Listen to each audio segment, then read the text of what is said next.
hari ini dengan temanya groundwater making the invisible visible. So saya ambil tema ni sebagai tajuk presentation saya pada hari ini, dengan apa orang kata, ubah sikit kita buat making groundwater visible. Hopefully after my presentation some of the apa orang kata participant dapat melihat bahawa jika selama ini groundwater out of sight, out of mind, maybe after this presentation, my presentation, Dr. Fadhil presentation, and also by Datuk Azuhan punya presentation, groundwater already visible and not out of mind anymore. Kan? Okay, next slide please, Dr. Cindy. Okay, this is the tema and the promotion poster of the World Water Day lah, and groundwater making the invisible visible.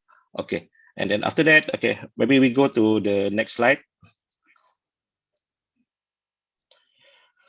Okay, seperti yang kita sudah maklum bahawa air tanah adalah wujud dalam satu kitaran air or the water cycle yang besar lah. Okay, and then kedapatan air tanah ataupun kewujudan air tanah ni, kalau kita tengok where is earth water, kan, this is memang mungkin ramai yang pernah tengok dah tahu, sudah maklum pada perkara ni, kan.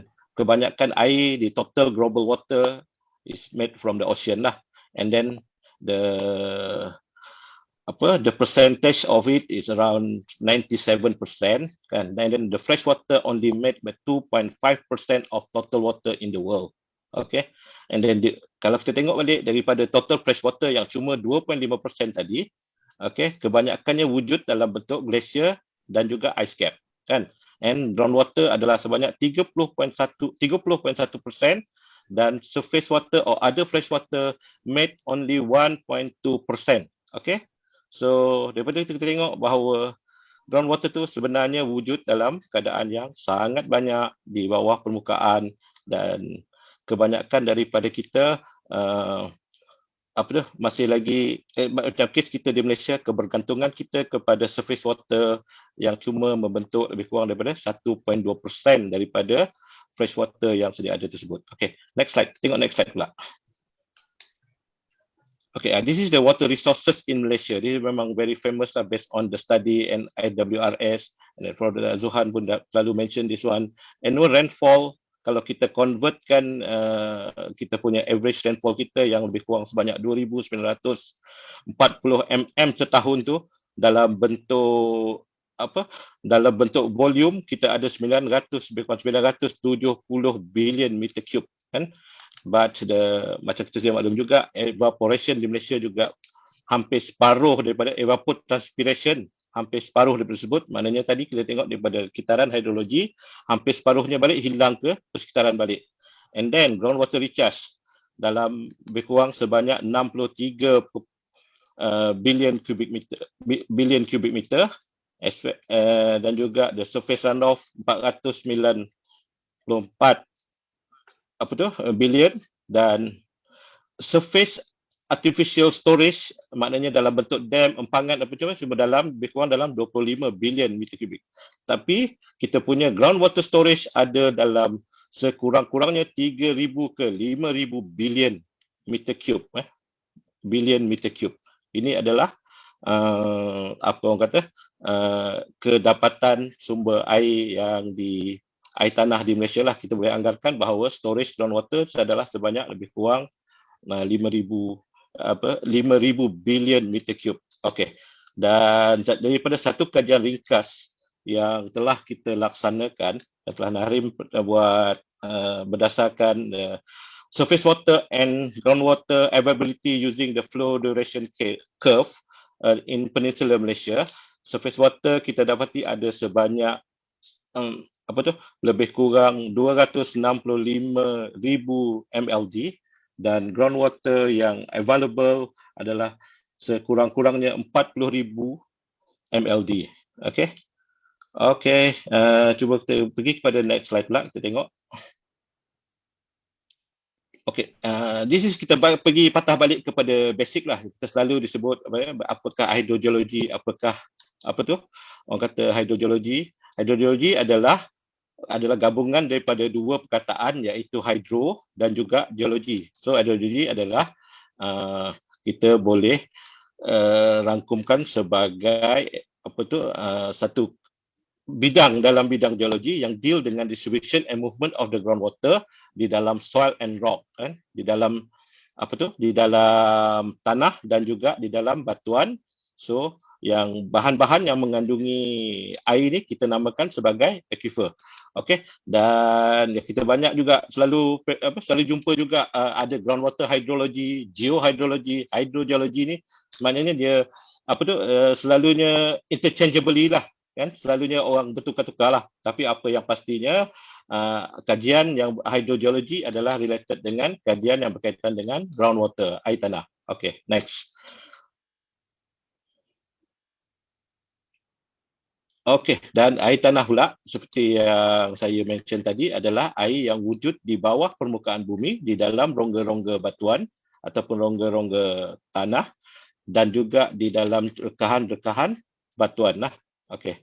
So, dan bahan yang mengandungi unconsolidated deposit ini kita panggil sebagai aquifer yang boleh kita ambil airnya. Can we orang kata boleh kita abstract dalam amount yang usable amount lah. Okay.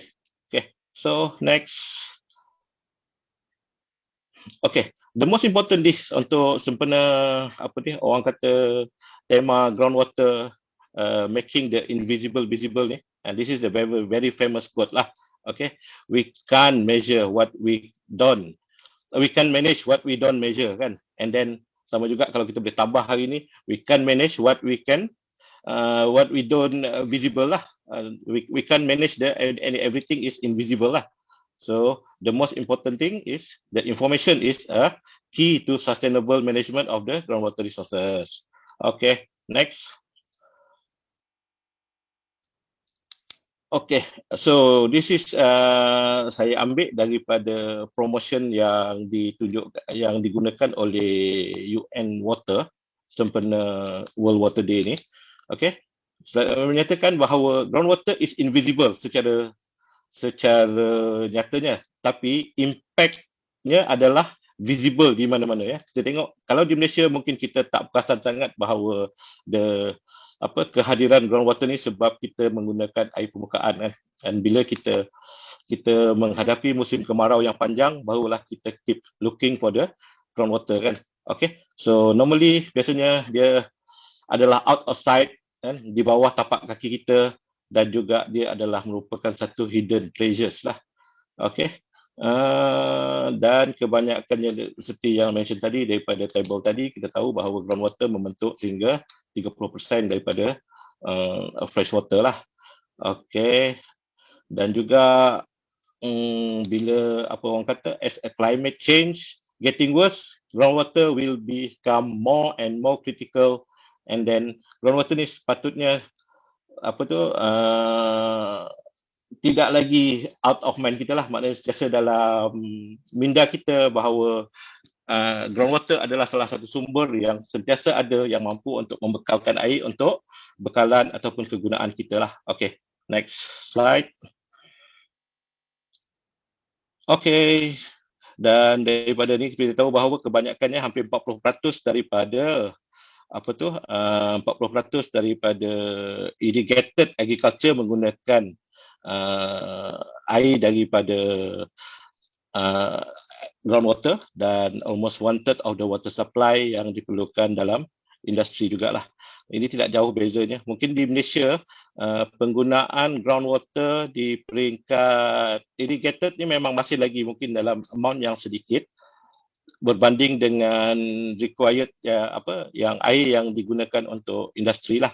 Okay, mungkin kalau kita tengok data daripada SPAD pada tahun 2017-2018 menunjukkan bahawa kebanyakannya industri-industri di Selangor, especially yang di Lembah Kelang, di Lembah Kelang di kawasan Shah dan juga Shah Alam tu, kebanyakannya kilang-kilang di Lembah Kelang ada telaga tiubnya yang masing-masing, supaya dia orang boleh gunakan di masa berlakunya gangguan kepada bekalan air domestik lah. Okay, and then groundwater juga amat penting dalam ekosistem untuk maintain base flow sungai dan juga prevention a land from the subsidence and the saltwater intrusion lah. Okay, seperti yang kita maklum bahawa sungai ada dua kategori, satu ada sama ada dia adalah as a gaining river, iaitu dia mendapat apa orang kata manfaat daripada groundwater, ataupun losing river yang mana sungai tu menyumbang kepada groundwater recharge lah. Okay. Okay, next slide.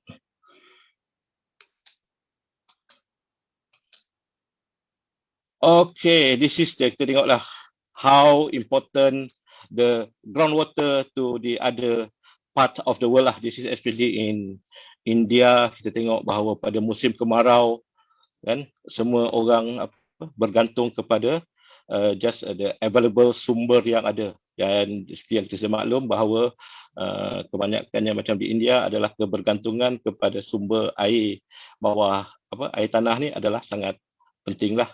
Okey, tapi kita harap tidak berlaku di negara kita jika kita mampu untuk manage sumber air kita dengan sebaiknya. Okey, next. Okay. Seperti yang kita sedia maklum juga, impact of the climate change yang paling ketara adalah rainfall pattern. Okay. Sebab yang sedia kita maklum bahawa climate change tidak banyak mengubah jumlah air hujan, jumlah hujan yang turun, tetapi pattern hujan yang turun tu akan ada perubahan ya. Maknanya kita akan biasanya menerima jumlah hujan yang besar dalam tempoh masa yang pendek yang boleh mengakibatkan kita punya berlakunya banjir kilat kan, dan juga mungkin sebab satu tempoh yang lama tak hujan akan menyebabkan berlakunya kemarau lah. Okay, and then how to tackle the issue? So we need to harness the water lah. Okay, we need a storage to store the water. Okay, next slide. Okay, sebab tu kita datangnya konsep yang kita panggil sebagai water banking, ataupun dalam istilah yang Dr. Vani mention tadi, apa yang kita perkenalkan di seluruh dunia dan juga kita kajian yang kita sedang laksanakan sekarang adalah on the managed aquifer recharge, di mana kita mengkaji kesesuaian bahan-bahan aquifer di bawah permukaan ni, bukan semata-mata untuk groundwater abstraction tapi juga untuk menyimpan air. Okay, sebab itu seperti yang kita maklum bahawa conventional surface storage yang ada adalah seperti empangan, kolam-kolam takungan, dan juga sekarang takungan air pinggir sungai dan sebagainya lah yang surface tu, ataupun juga kalau kita tengok di Jepun sekarang ada memang constructed artificial punya storage kan, memang ada binaan di bawah permukaan yang digunakan untuk menyimpan air. Tetapi managed aquifer recharge ni kita menggunakan sumber-sumber yang ada daripada menggunakan nature based solution, menggunakan aquifer yang sedia ada di bawah permukaan tu untuk menyimpan lebihan-lebihan air yang kita dapat pada masa musim hujan dan kita boleh gunakan pada masa musim pada musim kering lah. Okay. Okay, next.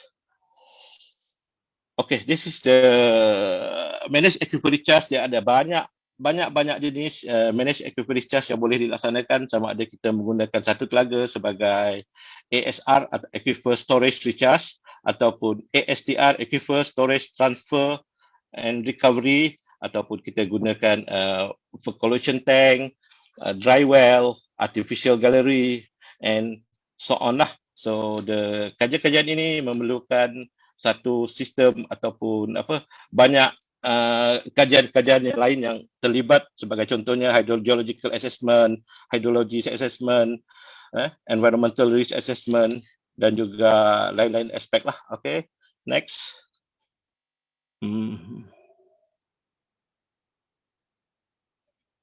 Okay, kita juga pernah buat satu study yang yang pertamanya di sebelah kiri itu kita tengok kesesuaian untuk underground dam di Sungai Melaka di Langkawi. Dan juga di Sungai Melaka ni catchment area lebih kurang dalam 67 km square, dan kita boleh dapati bahawa groundwater storage yang boleh kita simpan di dalam lembagan ini adalah sehingga 50 mcm, juta meter cube. Okey. Dan satu lagi kajian yang telah kita laksanakan adalah di Gadik catchment, juga di Sungai Melaka tapi di negeri Melaka, bukan di Langkawi lah. Okey.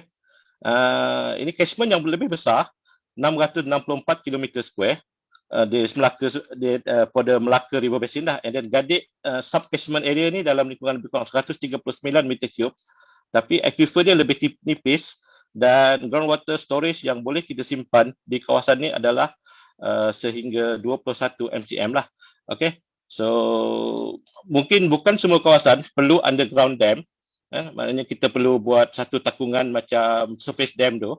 Ini bila kita lakukan this underground dam ni adalah lebih sesuai untuk kawasan yang berhampiran dengan pantai, sama ada untuk meninggikan groundwater level atau menghalang kemasukan saltwater intrusion lah. Okey, berbanding dengan kalau ada subcatchment di kawasan Gadik, dia tak memerlukan underground dam. Kita tak perlu buat dam sebab takungan tu sendiri dah berbentuk macam apa orang kata, dah macam bowl lah, dan boleh untuk menyimpan air lah. Okey. Okey, next. Okey, ini juga adalah salah satu lagi groundwater filtration system yang kita buat, kita laksanakan sendiri di Nahrim daripada Telaga Tiup. Dan this one kita memang menggunakan solar panel sepenuhnya, dan kita boleh katakan dengan adanya sistem ni di premis kita di Nahrim, kebergantungan kita kepada air surface water ataupun air yang dibekalkan oleh luas tu boleh berkurangan lah.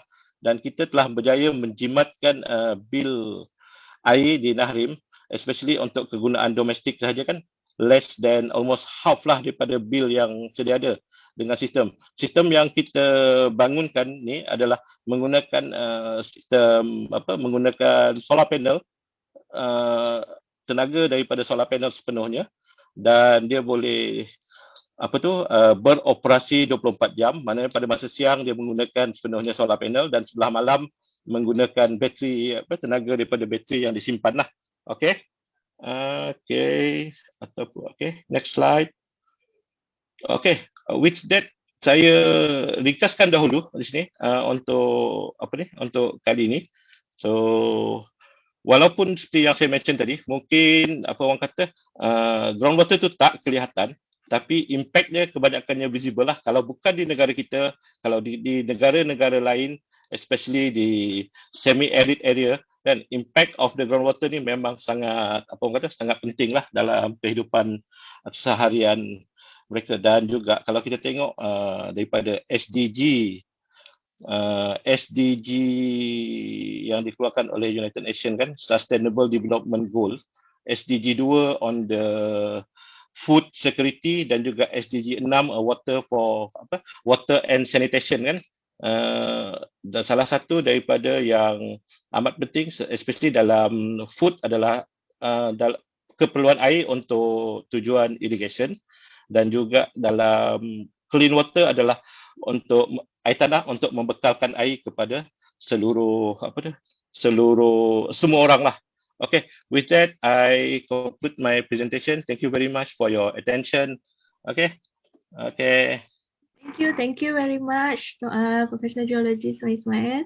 It's very comprehensive, menyatakan dengan detail about apa fungsi groundwater and then potential dia. Kalau ada sebarang persoalan, saya boleh ajukan terus kat sini. So I just have one quick question, Cik Ismail ya. So Okay. Kalau kata river pollution and everything tu memang is widely spoken about, so dah memang banyak cover and everything. So macam groundwater ni, what are the sources yang boleh menyebabkan groundwater pollution and the impact dia ya? Okay.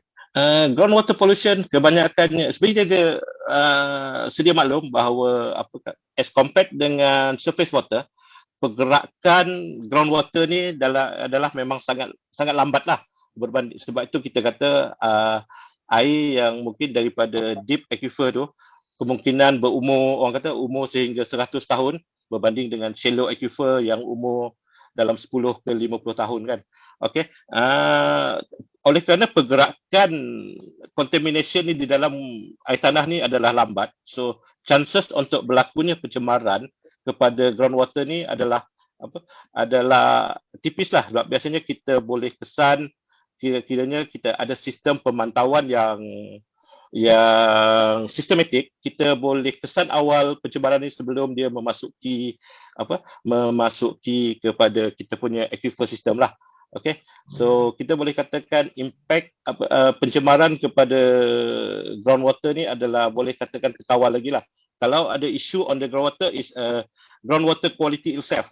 Kan biasanya dalam kes di Malaysia, isu yang utama adalah iron dengan manganese sajalah. Kan yang lain-lainnya adalah bukan sebagai pencemar lah, maknanya dia memang sedia ada dalam air tanah tersebut, especially yang daripada kawasan yang alluvial lah. Okey, harap menjawab maknanya soalan. dekat tempat yang di extract sana there is this real time monitoring and everything that is already available in Malaysia, is it? Real time monitoring not available yet, but kita ada program pemantauan yang kita boleh katakan yang pertama daripada Jabatan Mineral dan Geoscience, yang kedua daripada DOE, and then yang ketiga macam Air Kelantan pun dia orang pun menjalankan pemantauan terhadap sumber air yang digunakan, dan juga macam kita di Nahri pun kita buat pemantauan berdasarkan kawasan-kawasan kajian yang kita laksanakan lah. Okay, spotted areas. Thank you. Ini ada satu soalan daripada Zulkarnain, sepakat setia perunding Sedia Berhad. Soalan dia, groundwater storage in Langkawi sebuah 50 mcm, adakah dia digunakan semasa musim kemarau ataupun for daily usage? Okay, kita the total storage yang itu adalah yang available di dalam aquifer. Okay, 50 mcm ni. Dan kalau kita nak gunakan sepanjang tahun, based on the pemodelan yang kita laksanakan, without underground dam, kita cuma boleh abstract sehingga 22 mld sehari, 22 ataupun 25 mld sehari. Sebab dia akan menyebabkan berlakunya saltwater intrusion ke dalam aquifer system. So, kalau kita buat underground dam, yang boleh kita gunakan untuk menghalang kemasukan air masin dan juga meningkatkan paras air tanah, kita boleh almost ke 66 mld sehari lah, dalam satu tempoh yang konstan lah kalau kita nak gunakan sepanjang tahun. Tapi andai kata kita gunakan kita nak gunakan dalam skala yang sikit, sebagai contoh, sebab kita sedia maklum bahawa mungkin kita nak gunakan dalam certain period yang katalah 3 bulan yang musim kemarau tu. So mungkin kita boleh abstract lebih daripada 60 mld tersebut lah. Okay. Tapi this one perlukan satu lagi yang kita perlukan simulate the situation using the modeling lah. Okay.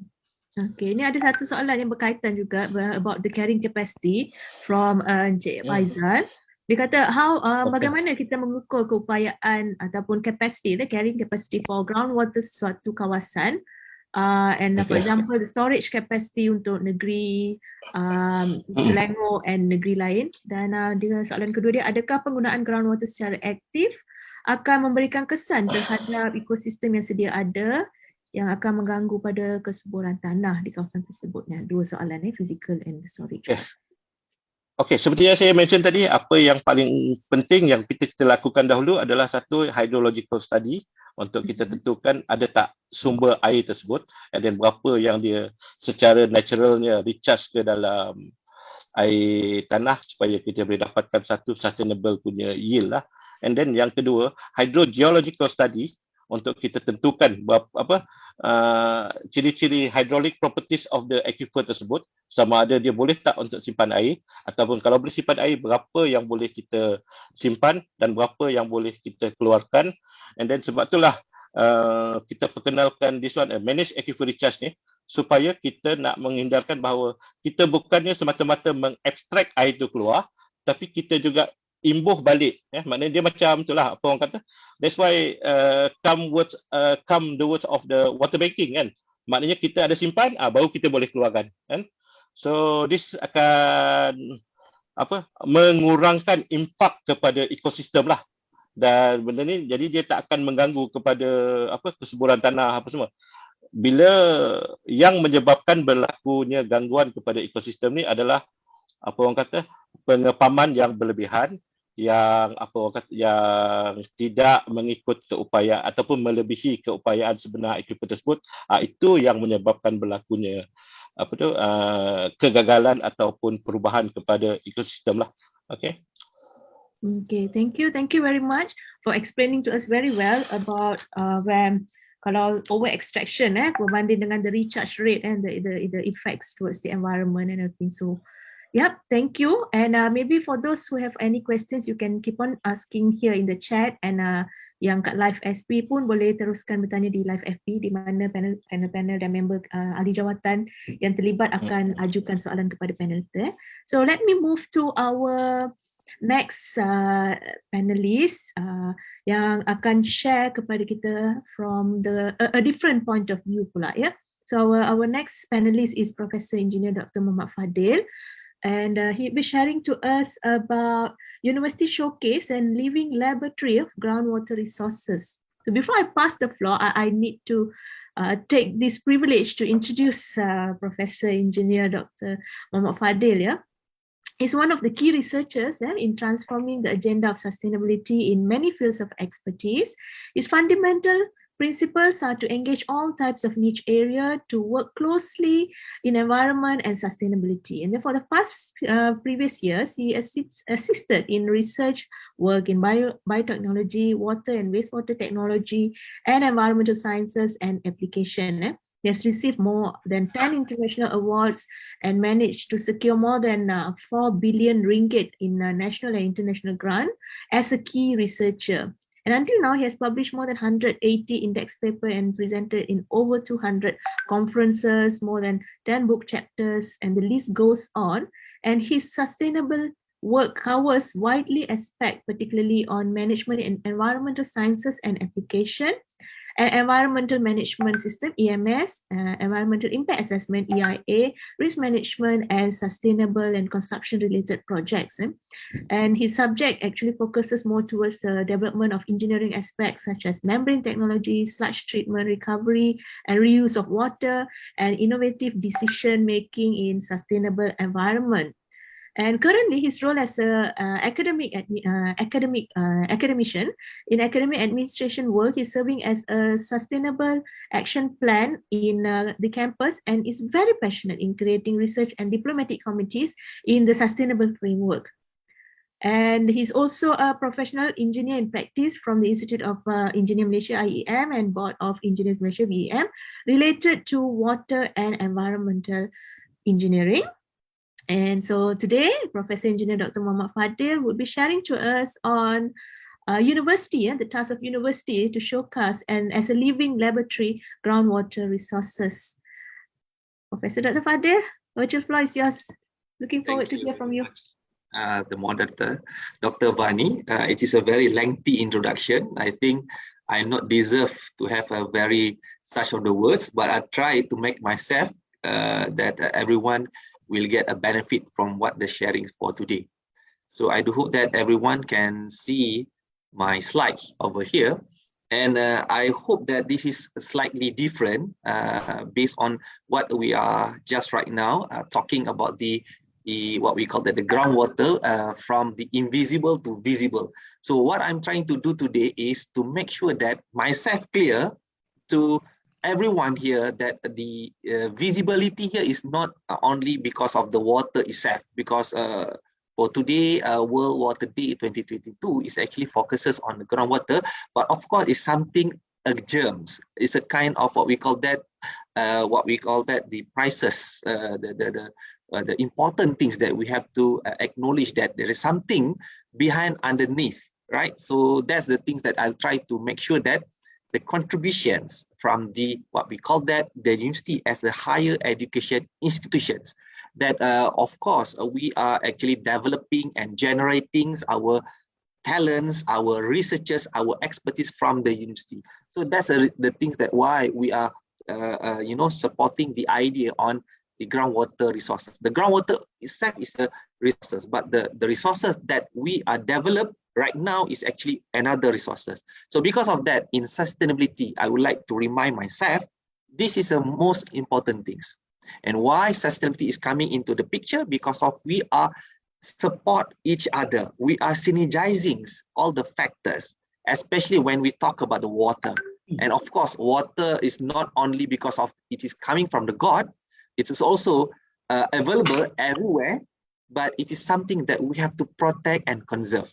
And this is something that we have to bear in mind, why sustainability is something like how can we develop our nations, how we can make it the infrastructure, and then we have to make sure that this is something like in conjunction, in parallel towards to the sustaining our resources. And this is the things that coming together with our groundwater resources. And the groundwater resources is a part of something that we have to bear in mind, especially in the campuses itself, because I'm always say this to my colleagues. I say that in campus, we are operating the campus as well as PBT, like municipality.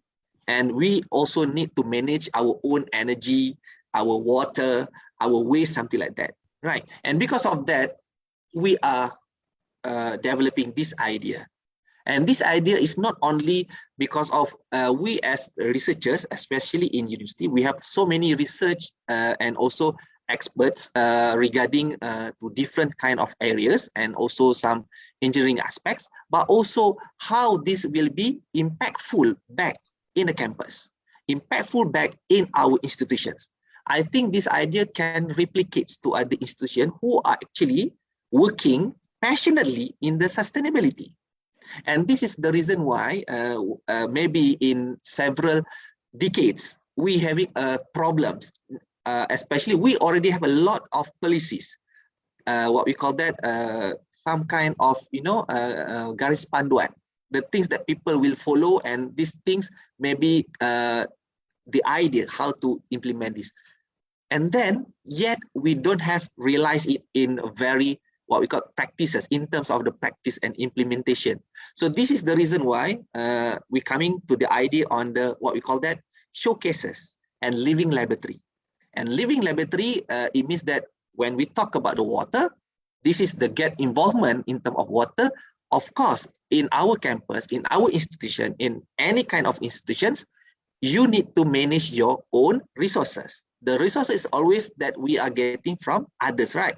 For example, like the tap water. So we have to pay the bill, for example. But once you pay the bill, so there is some other perspective from the management. They say that, can we save things that we have to pay for that particular of the utilities? In this case, is water. So that's the reason why in many universities right now, they are trying to implement an improvement in terms of their NRW in the campus, not outside the campus. So how we can do that one? So we engage consultant. Who the consultants? The expert that already in the campus. So these the things that the idea on the living laboratory and showcases. So the idea also same goes to the groundwater. So like for example, I will show later on in many universities, especially in UTM. So we have experts in geology as well as the groundwater experts. So we are trying to explore whether our own campus can produce groundwater. And it is very amazing. After 2 years, we found the resources. So this is something that very important for us to understand how this will be in the picture and practice what we preach. This is something what we call that implement when we have that kind of ideas. So on top of that, so behind the scene, behind what we're going to discuss today, I think I do believe that many of you notice these things on the WASH data from the washdata.org. So if you look to this kind of, what we call that information from UNICEF, so you will notice that, okay, when we click the country of Malaysia, so you can look into a different aspect. So you can get the information on household and schools. So this is exactly particularly on what we call that under the category of water supply, sanitation and hygiene. I know this is not maybe quite directly to the groundwater, but if you look there is a water supply and hygiene. So this concept on wash is exactly what we are trying to make it a kind of visible to the people, not only towards to our students, but also any kind of campus citizens, as well as we empower the community outside the campus. So it means that we are internally develop the understandings as well as we try to implement to the community. So this is what the things that we have to bear in mind. So this is the idea. If you go to this website, you can please click on the school, then you can find the data coverage on the water supply in terms related to school, for example. And because of that, I try to make it some very interesting database there. You can see that based on the basic data for Malaysia case study for primary and secondary school is about 98% to 100% about the in terms of the water supply, sanitation and hygiene. It means that it's already been there. But why the groundwater it become more interesting to us? Okay, so this is the things. Why it is very interesting, right? So if you go to another what we call that reports by a groundwater overview that's making the invisible visible. You can look into this report later. It's a free for everyone to access it. The most important thing, if you look there, is about the governing the water resources itself. So this is something that why we are trying to make it a showcases inside the campus. After we explore the groundwater, so who should be the custodian? Who should monitor the things? Because we know that it's not easy. You can explore, you can get the water, but how to make sure that the water like recharge and discharge is balanced together. So this is governing topics that we have to bear in mind. Another aspect that I think Mr. Ismail already explained to us just a little bit on quality, the groundwater.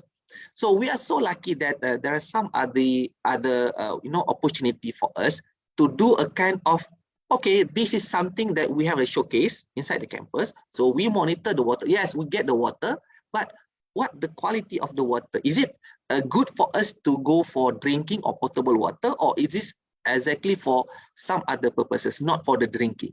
So this is the things that we have to make it very clear. So because this is something that we need to make it in consistent way to establish the water become more reality. So this is something like we have to make it as a university as the living lab and as well as the showcases. And the showcases that we already try to make it everyone to understand is something like we can look into to the other community, because for example, like rural area, remote area, they maybe have a failure to get the access of the water. But how we can make it that one is become more visible for them? Something like maybe we already implement in our institution. So maybe there's some kind of experiences that maybe we can translate and transform it to other community. So this is something that maybe what the idea from this report, if you can Google from the internet, you can get the reports there. It is very comprehensive over there, and also as well as this how they synergize and collaborate with other agencies nationally and internationally. And I think one of the most very close related to this one is UNESCO, IHP UNESCO. They're having a lot of information and report regarding on this. So that's a very important for us in Malaysia. We have the things. And another one that maybe we have to bear also in mind, Mr. Ismail already touched on the SDG. You remember on the SDG. So everyone knows about the SDG, Sustainable Development Goals. But they only knows about the goals, but they never know about the targets and the indicator. So this is the reason why we are comes to this kind of understandings to others. Okay, you already knows that the target for SDG 6, for example, to assess that kind of sanitation and water, something like that. But what's the indicator that we have to fulfill for that context of the local people, for the local institutions? So this is the things that we are actually insufficient data. in order to supply these things. So in order for us to promote this, to make it people to engage together with us, so the living lab concept is applies. It means living concept, it means not only researchers will be in that position, but also the operators, those kind of service provider also be included in that system. So this is something that we have to gather that information and experiences. Then we can get a very good practice later on. Another one is about the activities related on the groundwater. What the activity that should increase the awareness, increase the participation, and make sure that they not only listen to you, but they also will try to transform it. So because of that, we already conclude in that reports, they say that there are 4 things that we have to make it for us to sufficient and adequate. The first is we need to know the knowledge on the groundwater. Mr. Ismail and Datuk Azuhan after this will explain. This is the groundwater resources. So we need to have that knowledge. And from that knowledge, we need to improve in terms of the knowledge. So means we have the basic knowledge. Now we have to improve it. After we improve the knowledge there, and then we going to the human impact, then we need to do the interactive information. Interactive information in the sustainability, it means to enable collaboration and cooperation. Who actually the stakeholders, the custodian for that things. And at the end of that point of view is to raise the awareness on the tools.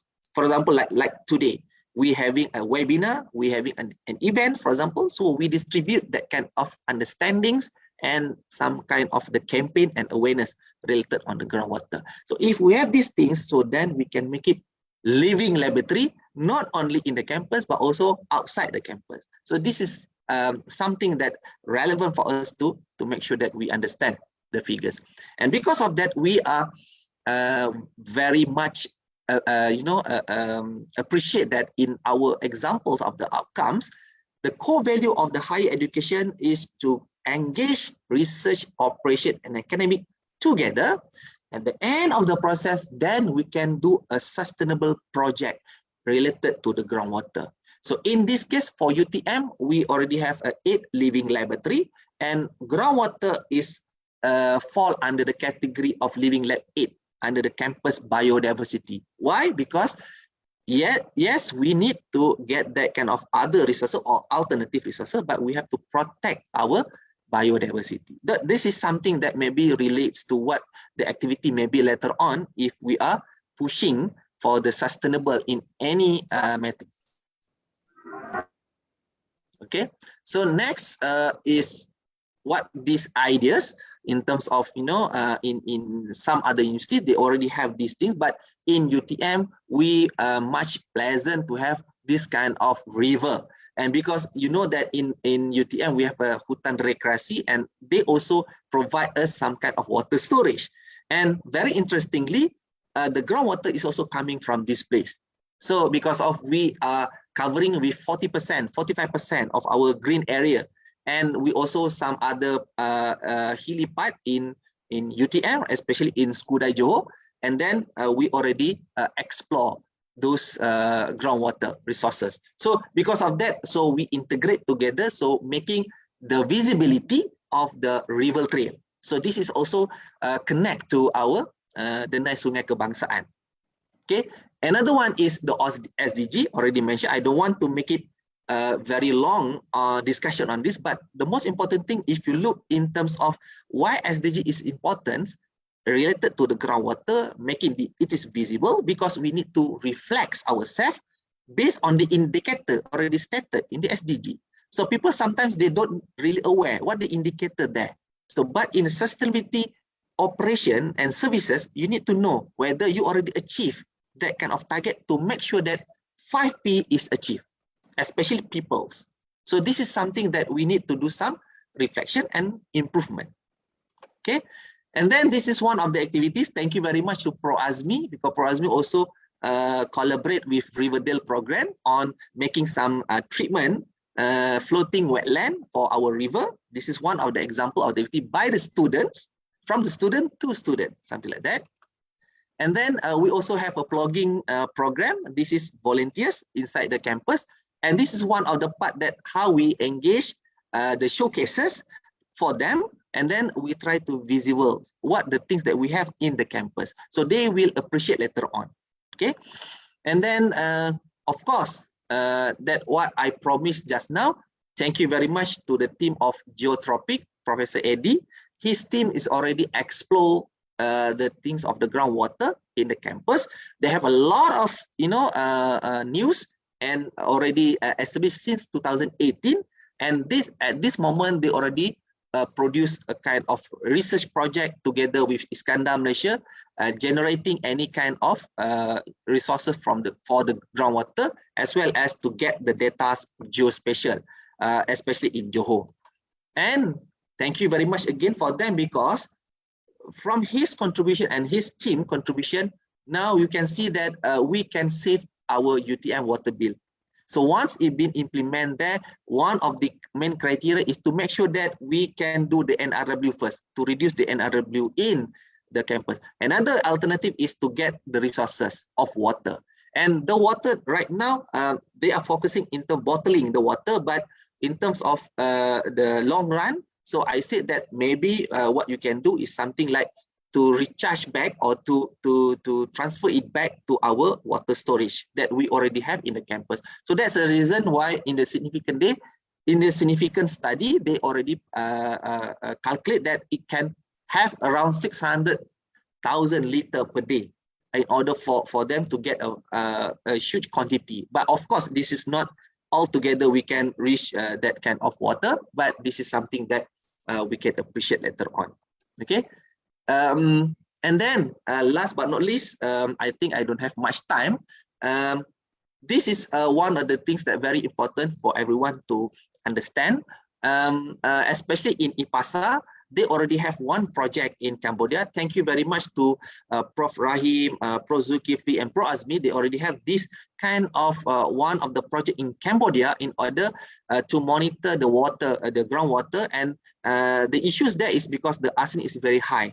So they are created that this kind of reactor, what we call that is a kind of vessels, to treat that water become more potable and drinkable by the community. So this is actually one of the huge achievement that day and that time. So this is one of the technology that treatment provided towards to the community. And this is one of the reasons why groundwater, sometimes we need to make sure that whether it is safe for our publics and also for the health. And another one, of course, this is one of the reasons why we are discussing just now. And I do hope that maybe Datuk Azuhan can explain furthermore, especially towards to the frequency on that monitoring station, and also to make sure that those water that we captured and collected from the resources, it can also minimize the impacts to the health and well-being aspect, especially. And last but not least, there are some also people making some kind of jokes. So they said that if we drink water from the groundwater, is much more healthier than we drink the tap water. I'm not so sure, because there is some kind of superstitious maybe. They say that the mineral itself can create something, making more active your hormones, something like that. But to me, as an engineer, we said that the groundwater is resources, and we need to protect and make sure that we understand how to monitor and make sure it is also sustained in a long run.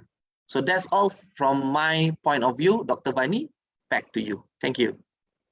Thank you very much, Professor Engineer Dr. Fadhil. Very nicely said how not only to extract, but to ensure it is sustained in the long run. That is a very strong key point that I think there's a lot of questions actually in the chat that is related to the sustainability issue, which I will keep it on hold towards the end of the discussion.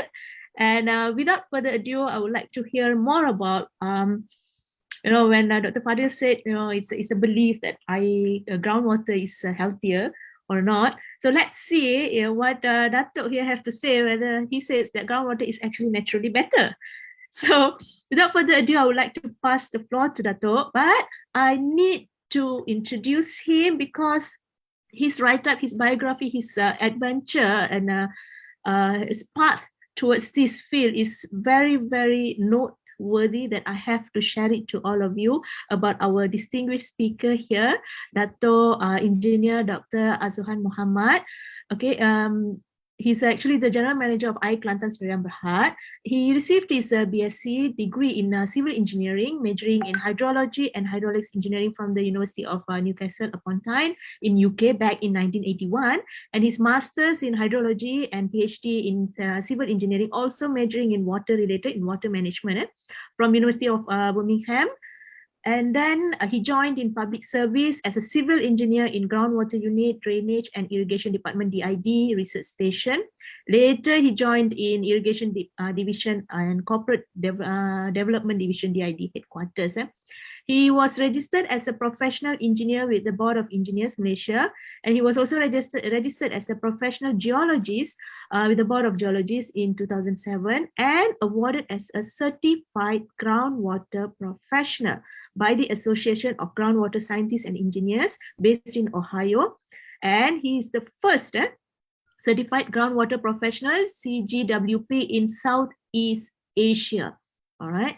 And he was seconded to the Economic Planning Unit, EPU, Prime Minister's Department from 2001, and then to various agencies and private companies, namely Prokas Sdn Bhd, Pengurusan Aset Air Berhad, Suruhanjaya Perkhidmatan Air Negara, Saim Dabi, as well as contractor in primary utilities Sdn Bhd. And he returned to DID headquarters and was attached to the Coastal Zone Management Division. And then he was seconded to the Prime Minister's Department for the second time, where he was attached to Post-Flood Recovery Unit. And in 2015 was observed to the National Disaster Management Agency, NADMA. And then in 2016, back to the National Hydraulics Research Institute Malaysia, NAHRIM, as the 5th Director General, and then retired from public service in 2018. But that does not mean he actually retired. Yeah, he is currently into his 3rd yearly contract with AKSB, General Manager of IPASA Kelantan Sdn Bhd. So his academic and professional qualification cut across engineering and earth sciences. His work experience covers all sectors from public and private contractors, consultancy, as well as regulatory bodies. And so his experience in the water sectors covers both surface water and groundwater, as well as coastal waters. This is in one all-rounder biography that I'm proud to read and introduce to you. He was a principal visiting fellow at the Faculty of Engineering and Built Environment, University Kebangsaan Malaysia, UKM, where he also served as the advisory board for the faculty and the Institute of Environment and Development Lestari. In addition, he was a member of the Research Advisory Council for the Construction Research Institute of Malaysia, CRIM, and Construction Industry Development Board Malaysia, CIDB. So, without further ado, Datuk Engineer Dr. Azuhan, looking forward to hear what you have to say, why groundwater is naturally better. Thank you very much, Dr. Vani, for the conclusion. Groundwater is naturally better. I try to share my slide here.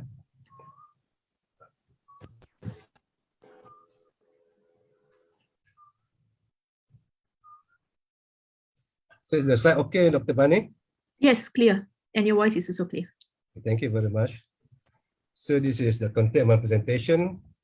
It's 5 topics. Started with the groundwater as the preferred option, followed by groundwater is available everywhere. Third, about groundwater characteristics and functions. And number 4 is groundwater and rebuild knowledge. And lastly, take-home messages. So this is the groundwater used in developed economies. You can see that in Denmark, 100% of the water which is used in Denmark is sourced from below ground. And in Switzerland, it's a hilly country. 83% of the water source is from groundwater. And while in UK, it's 30%. Based on the Water UK report in 2011, 2/3 of raw water comes from surface sources and 1/3 from groundwater. Sources of water vary by region, and in London and the Southeast, groundwater accounts for more than 70% of total water supply. And water intakes for the UK is at 1,500 wells, 650 reservoirs, and 600 river intakes. This is very interesting. the Danish public water supply sector. As I mentioned, all drinking water in Denmark comes from groundwater, and Danish drinking water sector is decentralized and consists of more than 2,500 public water works, consisting of more than 10,000 wells. And there are 87 municipally owned drinking water companies that operate 340 waterworks, and the remainder of the waterworks are private. And there are another 50,000 small plants, local water supply for single-family households. And I have visited Denmark several times and got the opportunity to visit small plants operated by the consumer themselves, by the locals themselves. One plant only with 10 consumers, you see. So that in 2018, total absorption of public waterworks is 377 million meter cube. And the NRW in Denmark is only 6.51%. So you look at here, you look at the graph on the right there, you can see the water usage in Denmark decrease with times. Why? The main reason is the Danish are well aware about the importance of water, I think, but the main reason is because the Danish government keep raising the tariff. So we increase tariff, people are more concerned with their water use. So that's why we need a tariff adjustment in our country very fast, as soon as possible. These photos shows the water well in Denmark, is it? So the wells started with 0.1 mLD, the blue ones, and the green ones is between 0.1 to 1 mLD. And then the orange ones is between 1 mLD to 10 mLD, and the red ones are more than 10 mLD. Since there are 10,000 wells in Denmark, so I assume these wells that are shown on the diagram on the bottom right there refers to well fields. This is a very interesting project, the Libya's Great Man-Made River. This is an ambitious project constructed by the late Arwah Muammar Gaddafi. So they take water on the left there, you can see there are three important aquifers in Libya. The dark blue, Nubian sandstone aquifers, and the light blue is the alluvial aquifers, and the other one, the pink color, is the sedimentary and also the limestone aquifers. You see, they take water from the south and to the north. The cost of the project is 27 billion USD, and the groundwater storage is 150,000 millimeter cube. And the number of production wells for this project is 1,116, and the absorption rate 6,500 mLD, and length of pipe more than 4 kilometers, more than 4,000 kilometers. So as an indication, the absorption rate for Malaysia for public water supply is about 16,000 mLD. So the NGOs doesn't like this because the water they are developing in Libya is a non-renewable water. If you try to divide the groundwater storage with the production wells, this well system can last for more than 300,000 years. So before they embark on this project, they do a comparison of the alternatives. So on the slide there, on the blue slide here, you can see that with one Libyan dinar, they can get 9 meter cube from this Grand River, compared to a pipeline from South Europe, compared to desalination and transportation, which is only about 1 meter cube. So development of groundwater is very much cheaper. So you look at the wells, the pipe there, it's maybe about 3 meter diameters, very huge pipe, filled up by groundwater. And you see that water gushing up from the well in the middle of the desert. And you can see the fresh groundwater reservoirs in Tripoli. And Libya water resources, only 5% of the country receive annual rainfall more than 100 millimeter. But if you look at the evaporation rates, 1,700 millimeter in the north to 6,000 millimeter in the south. If Malaysia is bit there, then we should be a dry country as well, because our rainfall is only about 3,000 millimeters, as shown by Dr. Ismail just now, by professional geologist Ismail just now. And also groundwater is cheaper for water supply. This is the data from Netherlands. You can see the surface water companies, the most expensive area costs a family about €248 per year, whereas the groundwater supply area, the most expensive supply area is only 166. So the most expensive groundwater supply area is equivalent to the cheapest surface water supply area. But the cheapest supply area for groundwater is very much less. It's €101 per year. And groundwater also generate less sludge. You know, here in the case of them, in the case of South Korea here, and besides less sludge, you look at the system there. The groundwater system is very much more less complicated compared to surface water systems. And the comparison between groundwater and surface water treatment plants, lesser processes for groundwater treatment plants, and lesser sludge production from groundwater. 21 gram per meter cube versus 150 gram per meter cube for surface water. And this is the case for Daesan water treatment plant in Changwon, South Korea. Groundwater is available everywhere. On land, on flat land. This is a drilling on flat lands. I'm sure the one on the left is in the Sandabi plantation. When I was working there with Sandabi for almost 3 years, for 3 years. On the right, I'm not too sure where the picture is. But I'm trying to tell you that besides drilling on the flat lands, we can get groundwater from the hill slopes. This is the picture from his slide. And this is not Malaysian, this is in Switzerland. There is no need to pump, the water just flow.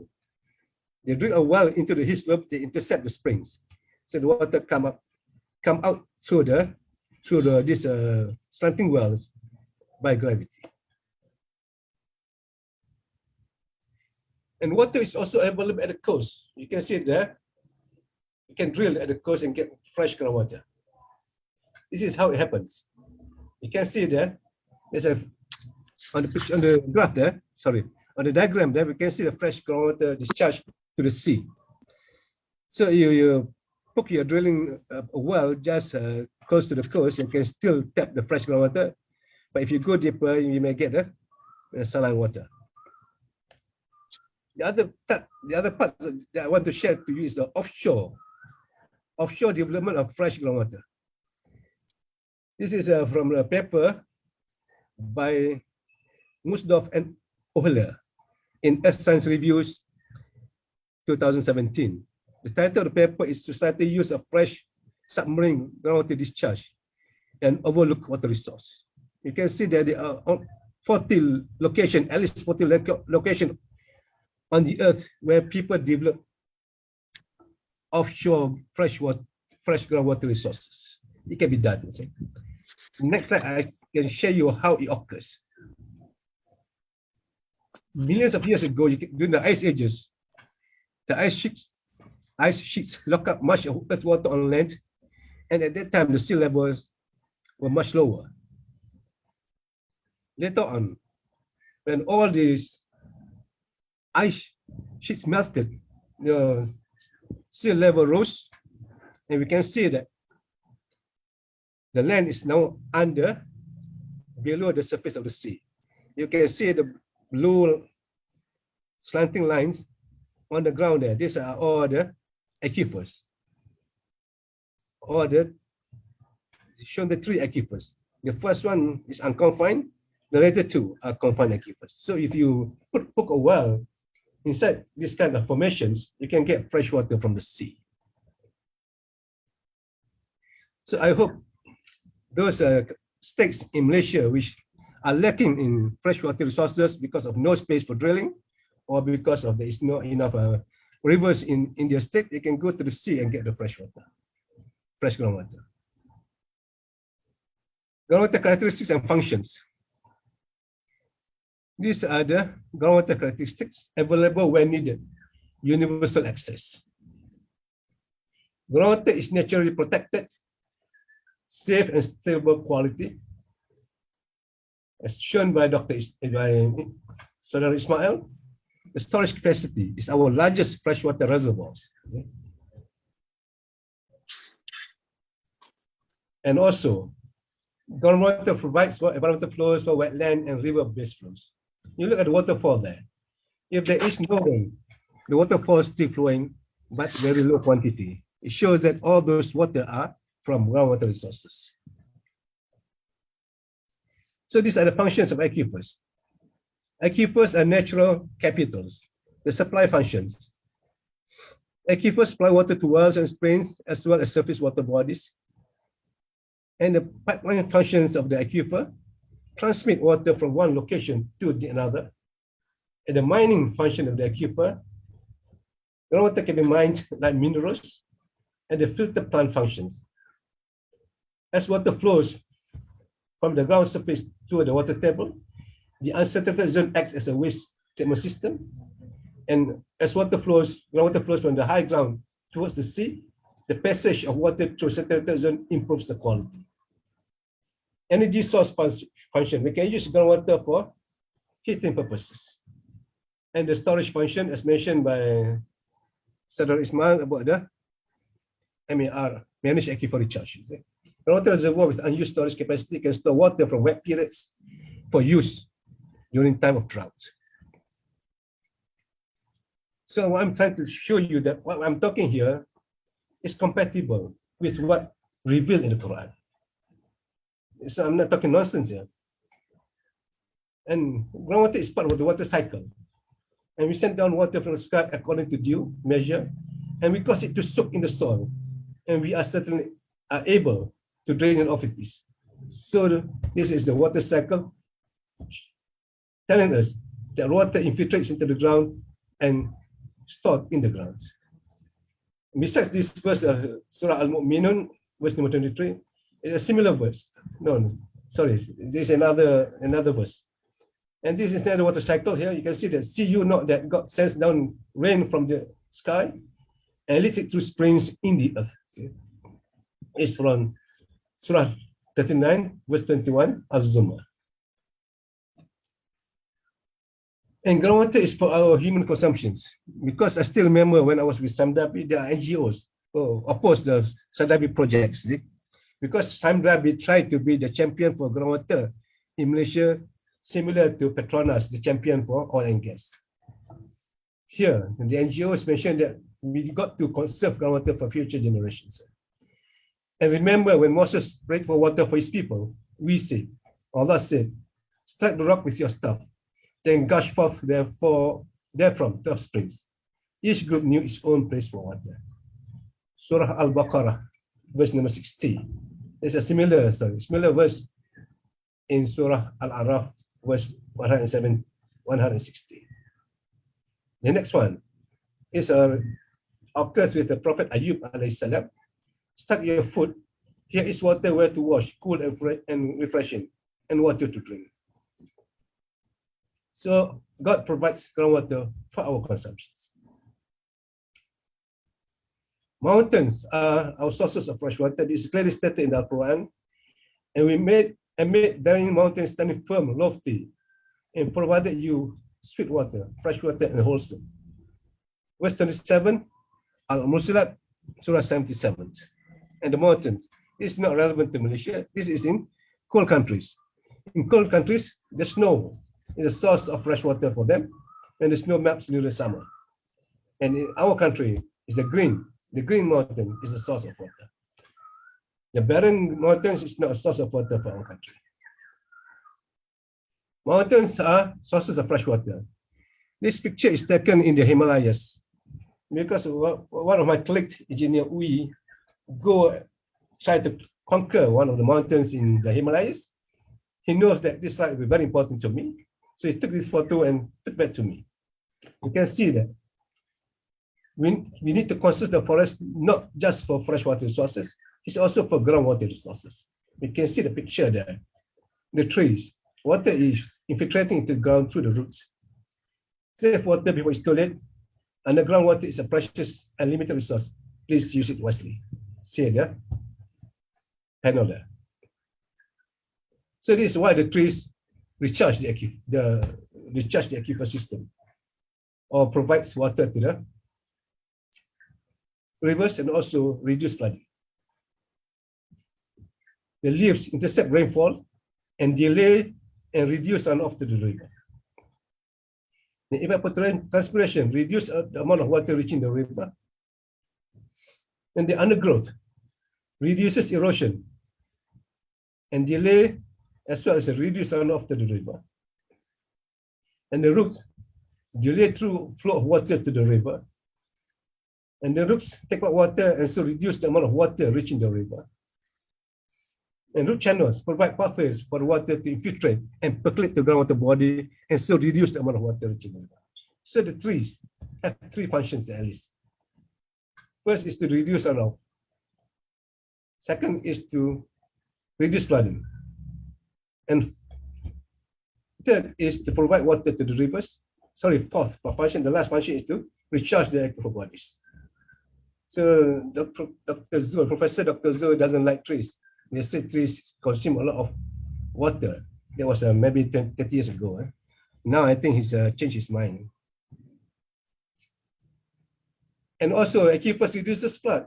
And it was said, oh earth, swallow your water, O sky, with all your rain. This is respect to the big flood during Prophet Nuh alayhi salam. This is from Surah Hud, verse 44.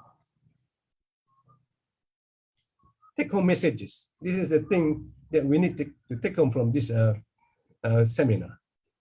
First, groundwater is naturally better. So please listen to expert opinions to avoid the scenario on your left there. And this has got nothing to do with those who are against groundwater. These are words of wise one Charles Bukowski. Second take home messages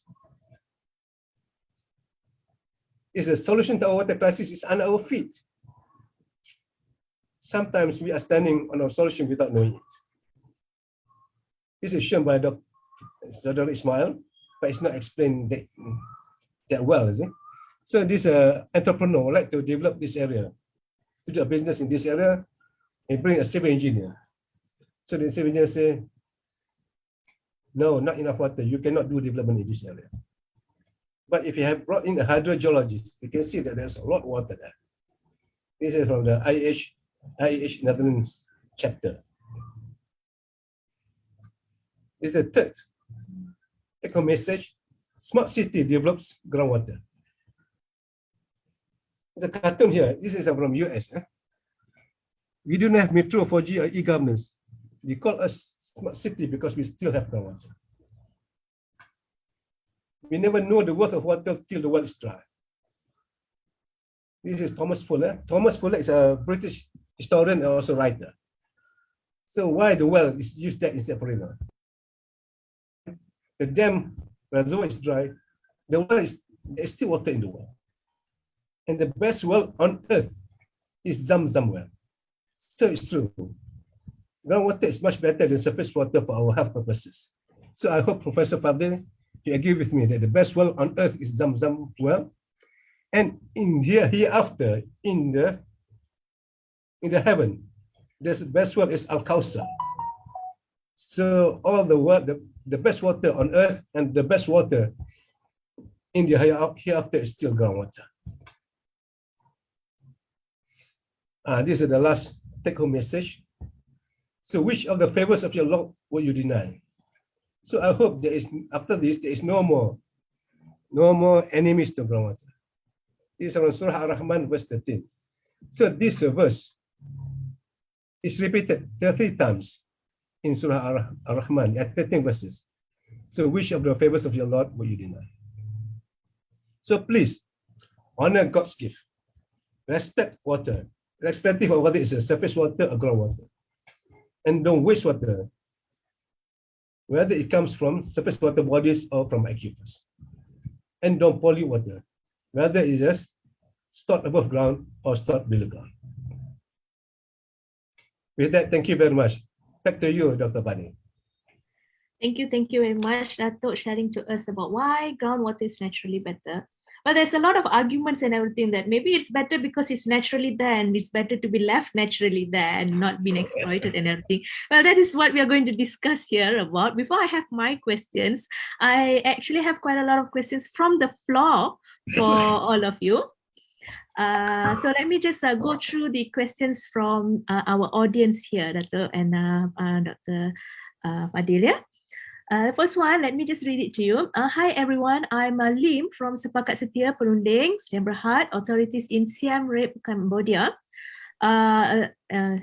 Authorities in Siem Reap, Cambodia is tapping into groundwater due to water crisis and has dangerously lowering water table, causing subsidence in soil. This is related to soil subsidence related questions. Expert oversee the sinking of the world famous Angkor Wat heritage in the near decades. Would this be a case in Malaysia too if we overexploit and overextract on groundwater utilization? So it's an open question.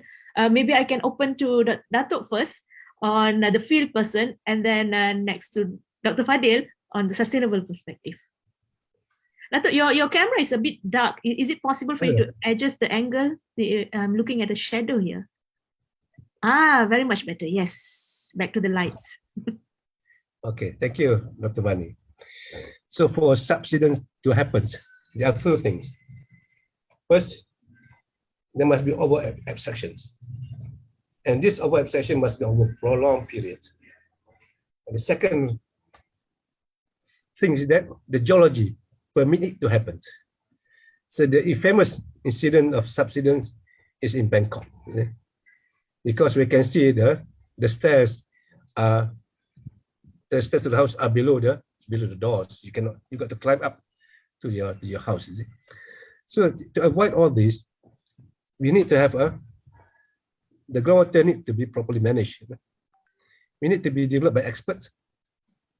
And we cannot have everybody a free way to develop their own water resources, because their own groundwater resources. Because in Bangkok, when they discovered the sinking of Bangkok, they realized that there are already 10,000 wells in Bangkok city.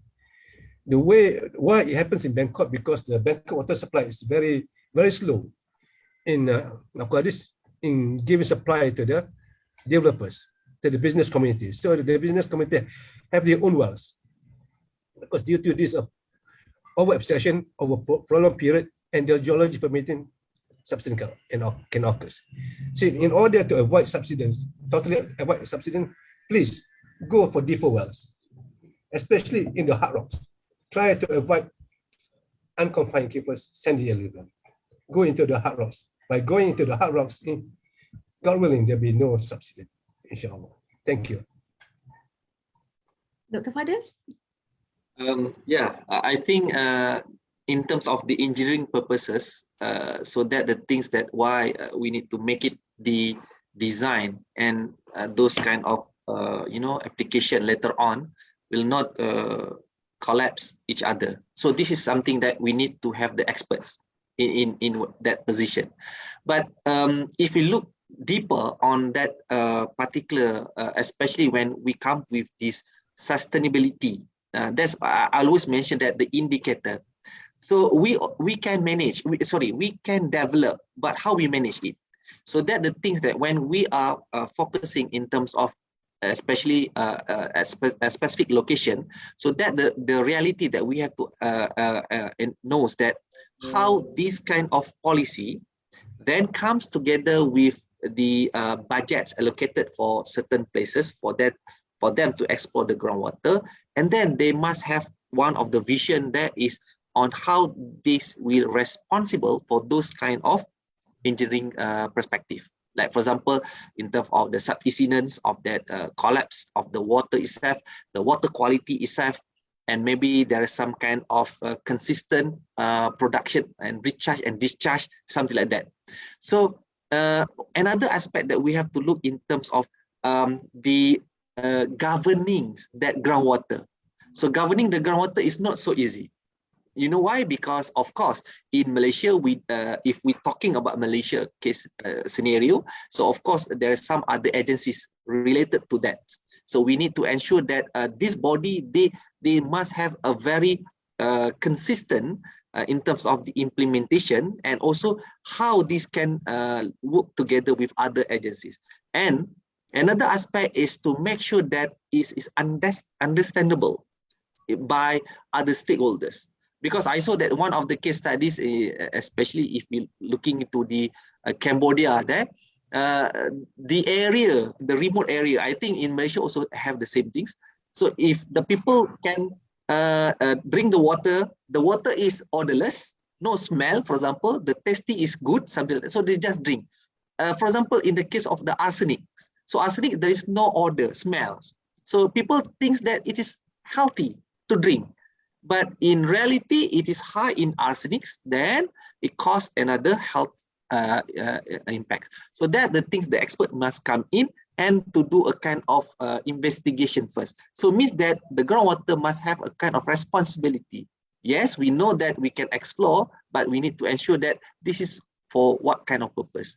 So this is the things I think maybe we need to ensure that it is not only limits to the engineering aspects, but we need to ensure that it's sustained in the different ways.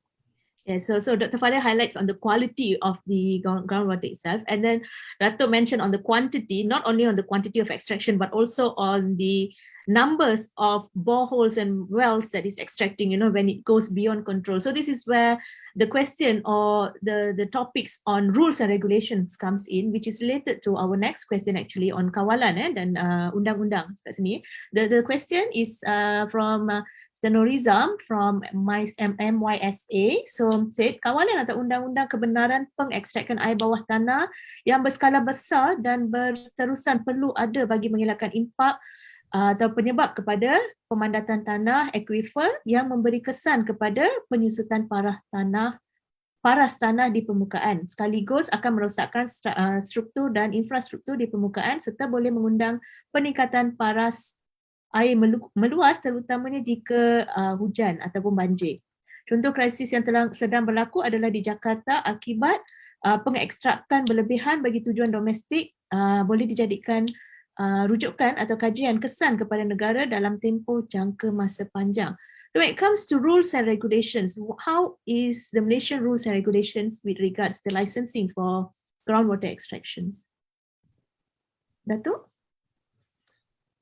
Of course, water is a state, because it's under state jurisdiction. So the licensing is under the state water resources authority. For example, in Selangor we have a LOAS, and in Kelantan we have the Jabatan Sumber Air Negeri Kelantan. So these are the authority that do the licensing. But these two authorities, they normally get the scientific support, technical support from Jabatan Mineral and Geoscience. So what the ladies tell about this land subsidence or ecosystem degradation from groundwater abstraction is quite true. So it can be avoided, because the bad lessons learned in other country cannot stop us from moving forward with the sustainable groundwater development. So because the opposition to sustainable groundwater development is nothing to do with all these negative impacts. It's more on business. I mean, dollars and cents. Because I've been with Samdabi for 3 years, I know that. Because Samdabi spent 300 million in their studies to be the champion for groundwater supply in the country. They can stop this thing. They can stop the project. Sorry. They can stop the project by just removing the group CEO. So by removing the group CEO, then the new group CEO say no more groundwater, then that's it. So luckily at that time I didn't resign from government. I just of course seconded to Samdabi. And then I get back to the government and continue my service in the government. So I of course totally agree with the lady that groundwater development needs to be regulated. Thank you. Thank you. And there's another question here by Sadiq Al-Zangiri. He started with Salam. And then he said, groundwater is one of the major and potential environmental challenge we are facing today as climate change impact increases. especially in northeastern part of Nigeria. Water is from drilling mini borehole, which is about 15 to 25 meters before, but now it is about 35 to 50 meters to get sufficient water, but it is still in sub-quality water state. It happens due to the massive, he highlighted quite a lot, massive deforestation, exploitation, and environmental mismanagement. So what are the applicable solutions to minimize this groundwater challenge and afforastations to revive groundwater shortage, if applicable? So he's thinking far ahead, once you start extracting and you're still doing land extractions. So how is this combination is going to affect? Okay, I think that one is quite, very important and very interesting, if we want to discuss, because what we are just trying to make it a kind of understanding on the groundwater is something like exploring and the knowledge on the groundwater itself. But we never touch on, for example, protecting. It means that before we explore the groundwater, okay, it means that there is some kind of maybe mandate by maybe the government or the state government. Okay, so once we already identified zoning the area is actually good for the groundwater, so this is a precaution that we need to do. So I think at this moment maybe we still lack in terms of that. Okay, but another aspects that people maybe they already think maybe they already explore the water and then they already meet the criteria on certain parameters. For example, if they are looking for maybe for drinking water, so they need to fulfill, especially in WHO or Ministry of Health, for example. So this water need to comply that kind of standards, especially on trace metals and ions, something like that. So, but another aspect that maybe they are looking in terms of like bacteriological, those kind of microbiological that maybe will affect that kind of things. So in order for us to apply in these matters, so I do recommend that the assessment in terms of what we call that the monitorings, especially on the water itself, identifying the specific location and make it the gazetted area that actually good for buffer zone, for example. So this is need to do in terms of management. So on upfront in terms of the exploration of the groundwater. So that's a reason why people not really massively explore, because it is very too risky for them, and this is something very big in order to consider many environmental and risk factors. So that's the reason why they are making a mini groundwater exploration and to use for the specific capacity, a small capacity. So why don't we have a kind of jurisdiction in order for us to ensure that it must be with this kind of limits? So then we can have a databases, especially this is a transboundary. Of course, when you explore the water over here, the water can come everywhere. It should be in a few distance there, maybe up to 3 kilometers and 5 kilometers, and maybe there's some kind of other intrusion coming to the groundwater itself. So it means that it must have a very strategic plan by maybe those kind of agencies to make it this is more mandated, especially when we want to explore. But I do suggest that don't go for very big one, but make it a small first for the specific purpose. Then we can have another version later on. So I think maybe Datuk Azuhan mentioned that they always spend millions in order for them to explore the things. And I do believe that it is not easy works. It's not only on the infrastructure itself, but it's to make sure the water, like, for example, if we also have a water, surface water, then if we want to do, like, for example, contamination, pollution coming there, so there is some problems. But groundwater, they have another problems. So this is maybe another aspect that have to consider. All right. So Datuk, from your perspective and your experience in Kelantan, Kelantan land use from logging to conversion to agricultural, all palm, rubber and everything, and with your experience of extraction of our groundwater. So can you share a little bit about the recharge? Is there any differences with regards to this land use change into the availability, the aquifer storage itself, based on your experience? Thank you, Dr. Vani. At the moment, we do not see any of this. Any remarkable changes in the pumping regime due to this land clearance.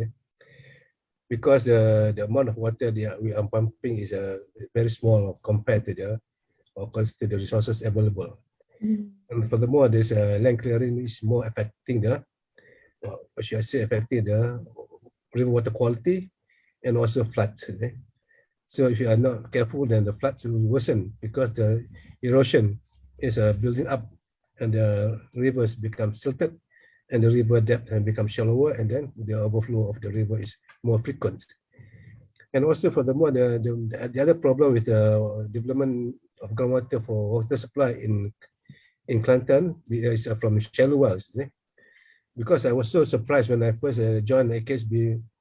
Of course, people are talking about there is no water when the dry season comes. Then only I realized that the water that the wells that we use to develop the groundwater is very shallow. It's just similar like a river, because it's a majority more about 20 meter depths only a few more than 50-meter depths. So now we are banking on 100-meter wells for future groundwater works in Kelantan.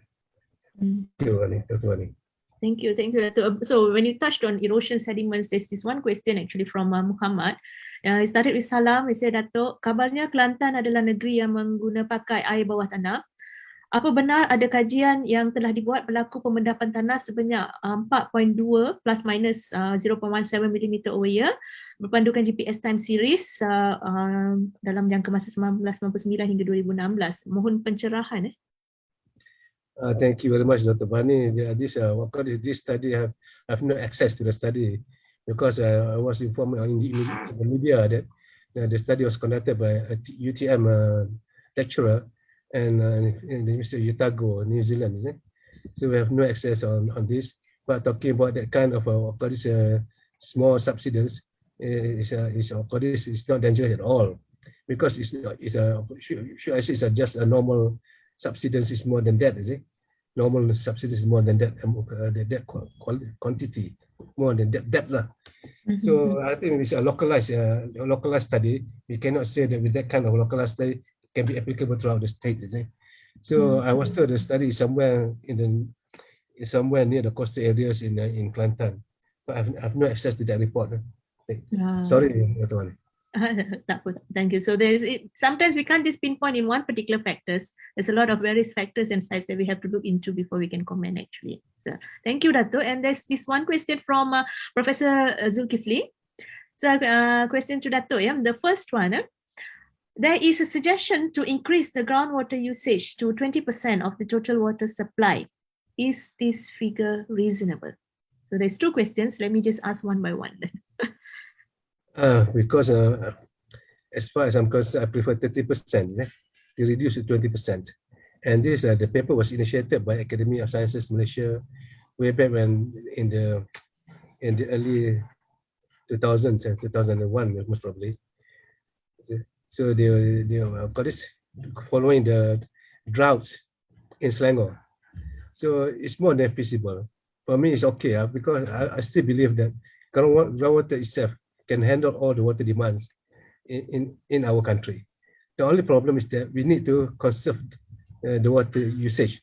We need to limit the usage of water, and also we need to limit the NRW. At the moment, for example, in the case of Kelantan, it's more than 50% that we develop the water, 150% is lost into the ground, artificially recharged back into the ground. So certainly it's okay for me. 20% is very conservative, of course, percentage. You can go for more. Thank you. Okay, then the second question is about what's your advice to water company and possibly the government to explore or invest on groundwater for a more sustainable water resource? So there is as I mentioned to you earlier regarding my scientific experience, it's more on the business rivalry, because there's surface water companies. So surface water players are very, very, very afraid of groundwater players, and they are they are much stronger than the groundwater players because they are longer in the business. But this thing, I met a professor in Spain. They said the same thing happened in Spain also. They got the same infighting between the water professionals, groundwater professionals, and surface water professionals. So you just look at the moment. I commented in one meeting. I found out that for water resources development and presented by one ministry, there is no groundwater for water supply. So when I asked my colleague there, why there is no groundwater in your presentation? Hey, Azuhan, groundwater is not within our ministry. Groundwater is in somebody else's ministry. We shouldn't touch it. So unless we change this kind of mindset among our top administrators, we cannot change the situation that we are going. We got to move on our own. So I hope the people outside there in the water sector can help AKSB to showcase that groundwater is naturally better. Thank you, Dr. Vani. So it's on the governance issue. This one is actually related to the comment by Datuk Yusof. He also questioned about the usage of groundwater. And then he asked, is it underexplored because of the lack of expertise and confidence that are locally available?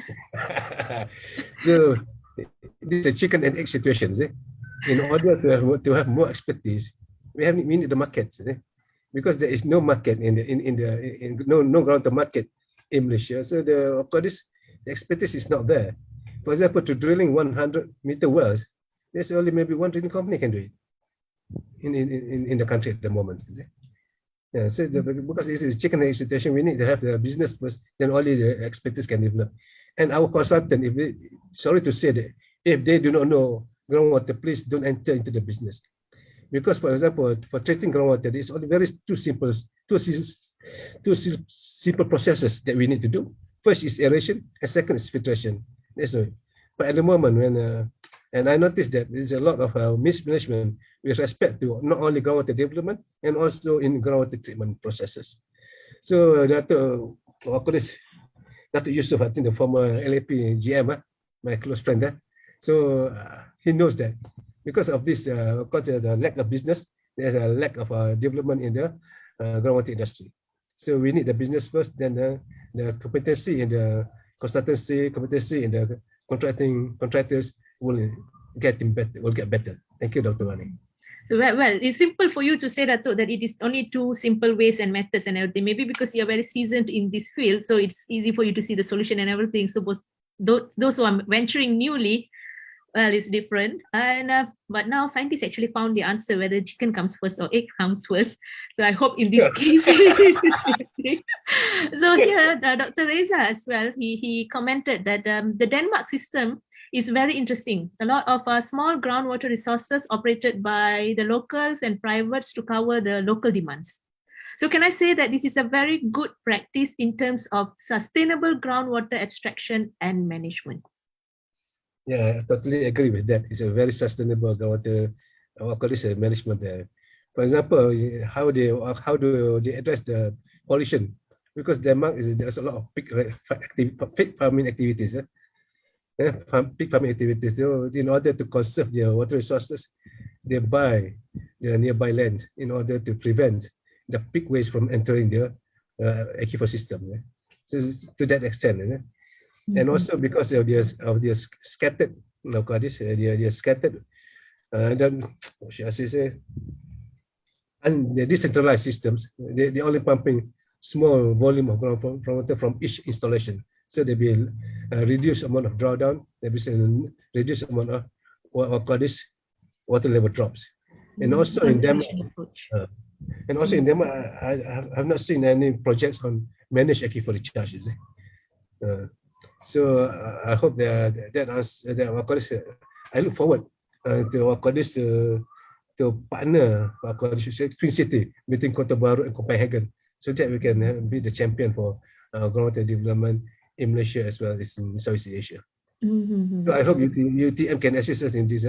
IPASA. We can see we can research is always something that is welcome. So let's look in a sustainable way on a win-win situation for the environment and the people. Let's say, okay. And then Dr. Fadhil, maybe you since you're in the research part, there's this one question from Ahmad Selihin says, what's actually happening in Jakarta related to groundwater? Can you give a short recap on it? Okay, I think that one is we already discussed just now. And you can find easily that the reports from the Jakarta Post there, it is because of the subsidence. It means that maybe because of mismanagement in terms of the exploration. But towards to that, particular, issues and challenges, they still have a kind of, other aspects they have to look into. And I think Indonesia right now, I think everyone knows that we want to become as a very giant economy later on. And because of that reason why they try to make it another resources for them because the population is increasing. And it is actually in the city. So there's a reason why, as I mentioned earlier, the first thing that we have to know that whether we already gazetted those particular zoning, especially when we are extracting the groundwater. Of course, like Dr. Azuhan mentioned, that it is easy, 2-step. For example, like, extract the water, then make it a filter, something like that, right? It is not like when you come up with the solution for treatment for the surface water. You need to have several processes. For example, at the end of the process, instead of you having the filtration, so you need to increase or to add the chlorine, for example, in order to treat. But for the groundwater, like Dr. Azuhan mentioned, healthier water. But another aspect that we have to bear in mind that the water itself is actually being stored for a long time. And it's also been, recharged and discharged for several years. And then this also make it another potential exploration for nearby, if we don't gazette it, if you don't have a mandate in order, okay, don't do the exploration because this will collapse this kind of building, whatever it is. So we don't have that kind of method. So it's only based on special location. But once in the Jakarta, when they are developing, we know that the population is 10 million, 20 millions of people, or now it becoming 100 millions of populations there. And then that saturated area there, when we explore the groundwater without any, policy that embed in that kind of system, so that's the reason why it is becoming a worse case for the things. The second one is, because I always say this one, the quality, the groundwater quality, and the needs, the purpose for that things. So, for example, like when Dr. Azuhan mentioned that on the filter system, that because we need to meet some criteria on the parameter itself. Like, for example, on the trace metals, we have element of the trace metals there, and it's also coming from the underground. Then it will affect and several threshold that we have to make sure that it is important. But in terms of to make it this kind of these things, so we need to do another aspects, filter, like system technologies that we have to bear in mind. So once we already explore excessively, then we are collapsing that kind of nearby area, like what happened in Jakarta, and they already now try to make the management better. Another aspect is to ensure that the water that they distribute to the stakeholder, to the customer, is in line with that public house, for example. So these two things making a kind of like chicken and eggs. Which one comes first? The quality or the quantity that we want to explore? So the idea that we already have right now, of course, check together with the agencies and make sure that we have a proper plan. So only by the proper plan and zoning, it will help us in order to make it in future sustainable for the groundwater. I think that's my concept anyway. That's a things that we put in showcases and living laboratory. So living laboratory, it means that to make sure that people understand their responsibility towards to them. Thank you very much. Dr. Datuk, do you have a word or two with regards to your opinion with regards to the issues in Jakarta? So,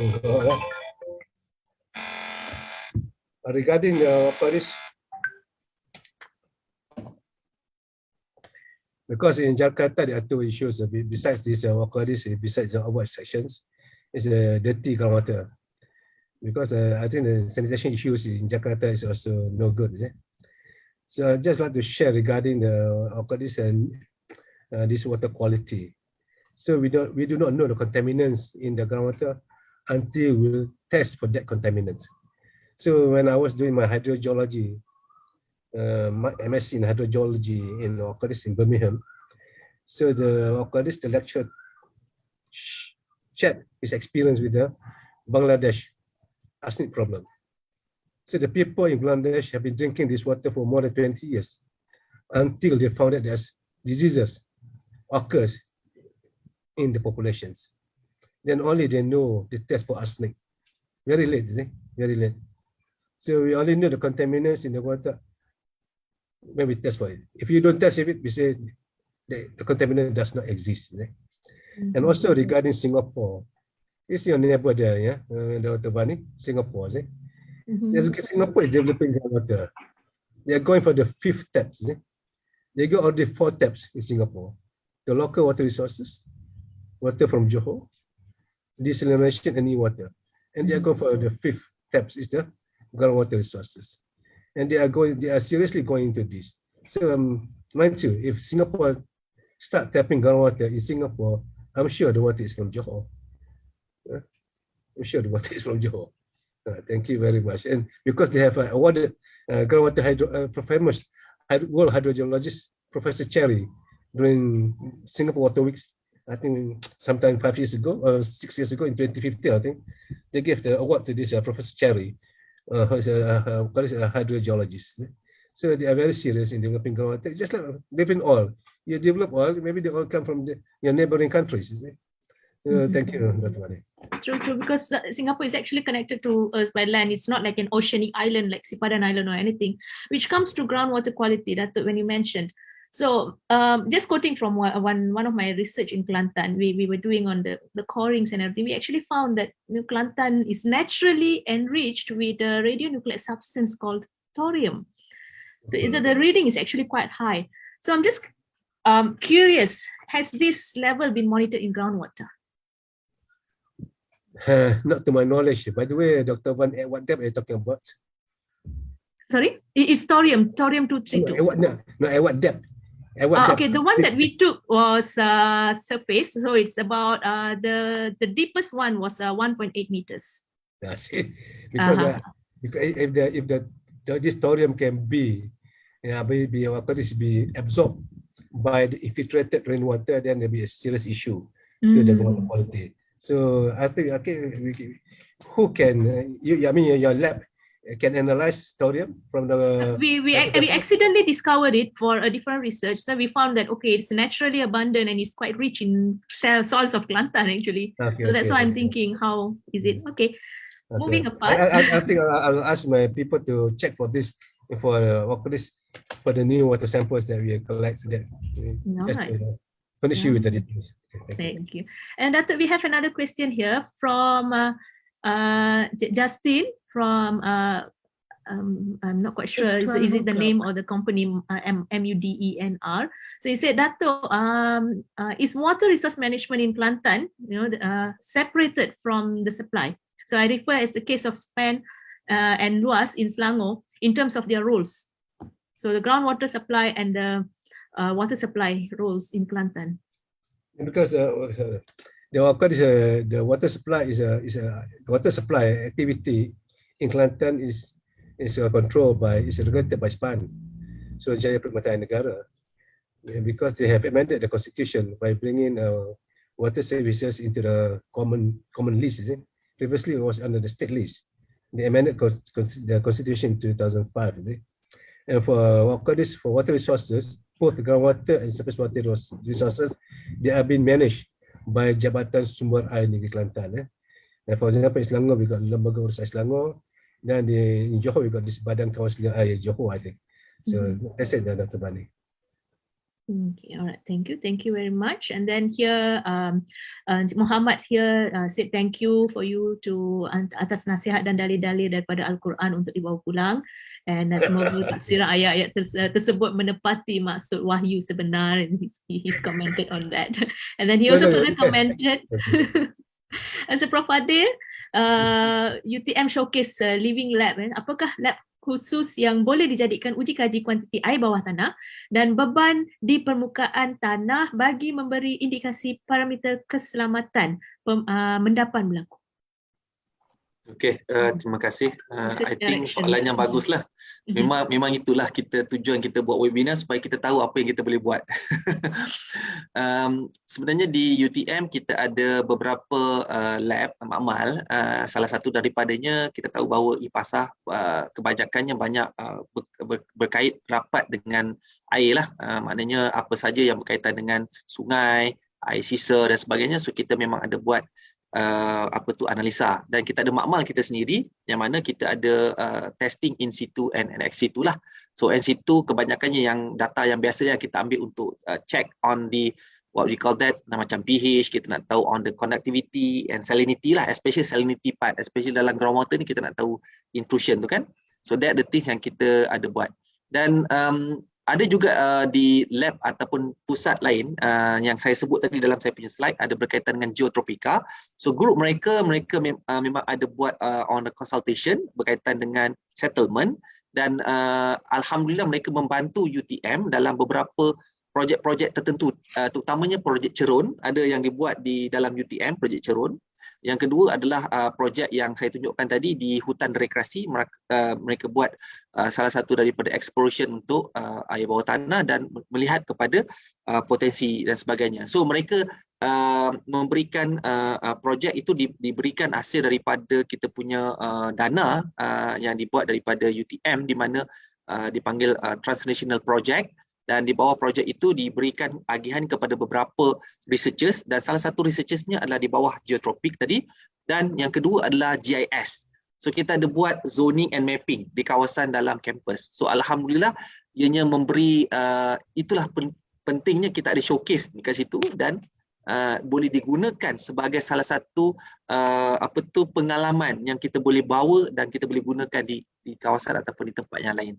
So kalau Cik Mohamed tanya berkaitan dengan all the lab tu, insyaAllah lab berkaitan dengan on the geological, hydrological dan juga on the water quality memang kita ada lah. Thank you very much. I think kita banyak juga cover hari ni ya. We covered a lot of scope, from governance to quality to quantity to technical to religious and to availability and then looking forward to future. So before saya minta quote a summary point from each of the speakers, and cuma nak minta all our participants please stay in. So towards the end, I'm looking forward to take a picture with all of you. Yeah. So before we end up, we noticed that our discussions, okay, walaupun kita naikkan tarif, we increase the price of the supply and everything, it's all coming back into awareness. You know, if there is no awareness on the water usage, water consumptions, water conservation practice and everything, so bagaimana yang all these academicians, hydrologists, scientists, everybody is working towards, also I don't think it's going to be a successful attempt when it comes to personal things. So what is your final recap notes with regards to this forum, groundwater and usage, that you would like to summarize or take home message? I'll start with Datuk. Thank you, Dr. Vani, because I just show the statement made by Datuk Yusof by developing groundwater because of the centralized groundwater works. The pipeline is limited, so there is the number is lesser. If you look at the chat, in the chat section of the meeting today, and the final words regarding the verses of the Quran, regarding the translations, because the translation related to ground per se is only available in English. Because when I refer to the translation in Bahasa Malaysia, it's not that very clear, because I still believe that to translate the Quran, not only you need to know about this, to know Arabic, you must have some scientific knowledge in order to understand it. Thank you, Dr. Vani, and thank you, UTM, for inviting me to share my thoughts on this groundwater. But as I mentioned to my friends when I invite them to join this webinar, I told them we are still at the starting line. After 40 years in the business, still at the starting line. I'm so sorry. Thank you very much. Thank you, Datuk. And Professor Dr. Engineer Mohd Fadhil. Okay, I think I would like to congratulate to Secretariat for hosting this quite wonderful event in conjunction to our Water World 2022. And this is actually new topics to me. Of course, I listen to everyone. I get the information and experience from my colleagues as well when we are dealing with, especially on the living laboratory. And I'm very amazed that these people is actually giving me a lot of information. As I said earlier, the information is very important for us to gauge to what the things that we have to contribute. So my point of view to all participants today, we have our responsibility. Each of us has a responsibility. As the engineers, we have a responsibility to design. As the management aspects in terms of groundwater, we have our own responsibility, and always keep this responsibility in line with what we are doing and what relates to our lifestyle. So in sustainability, and always I mention this one, so the awareness and do a kind of action plan, it must correlate and it must be integrated with our responsibility towards the consistent action.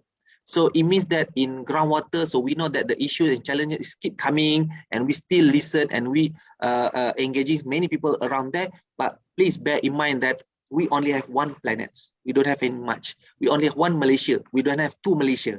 We have only one peninsula, not two peninsula. So whatever the resources that we explore over there, it's our responsibility to make sure that it's sustained. And the resources cannot be replaced to other things. It is priceless. So the groundwater is priceless. Like what Datuk Azuhan mentioned about the air Zamzam, I think Dr. Vani know that the air Zamzam is actually from the God itself. And then people actually blessed to receive that kind of water until today. So this is the things that I do make it appreciate for the Secretariat, and also as well as Datuk Azuhan and also Mr. Ismail just now mentioned that in terms of the groundwater itself, it has some kind of potential, but we need to ensure that it is sustained, and to manage this is not easy. But another aspect that there are some challenges, there's some issues, and how to make in a further collaboration and synergize each other. So the last words from me is we need all together, so no one left behind. This is my conclusion. Thank you. Thank you very much, Datuk. Thank you very much, Prof. Fadhil. So overall in this forum, we had actually discussed quite a lot, and we heard the word responsibility, we heard the word technology, we heard the word mapping, modeling, sustainability, tariff, awareness, and monitoring and governance. So I believe if all of this is done conjunctively, everything is doing not as a standalone, it could be an alternative resource for resolving the water-related issues. But I think if we continue talking, we can still continue talking. And thank you very much, everyone. Thank you very much to our panelists, and thank you very much to all those present here and with all the questions that is still available in the comments and chat rooms. Hopefully we can keep the momentum, and let's keep in touch. And if I may request all of you to switch on your camera, I would really love to take a picture. And thank you very much for your support. Can I all see you all?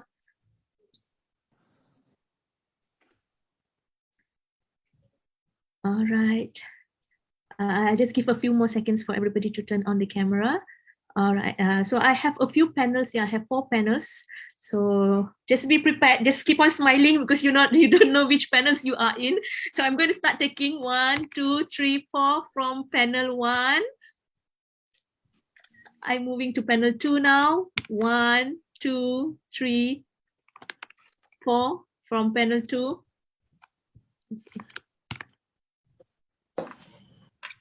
All right, I'm moving to panel 3 now. 1, 2, 3, 4. Unfortunately, not many in panel 3 that switched on. And then from the last panel, I can see a few faces. 1, 2, 3, and 4. All right, so thank you very much. And the recorded video of this forum will be shared in IPASA website, Facebook and website, so you can look in there, and then let's keep the discussion and everything momentum going on. You can also contact us via the Facebook and also website to look into more or discuss more in all of this. So thank you very much, everyone, and let's have a very good day ahead and a happy World Water Day. Thank you. Take care. Thank you. Bye-bye. Thank you. Thank you, Datuk. Thank you, Prof. Thank you, everyone.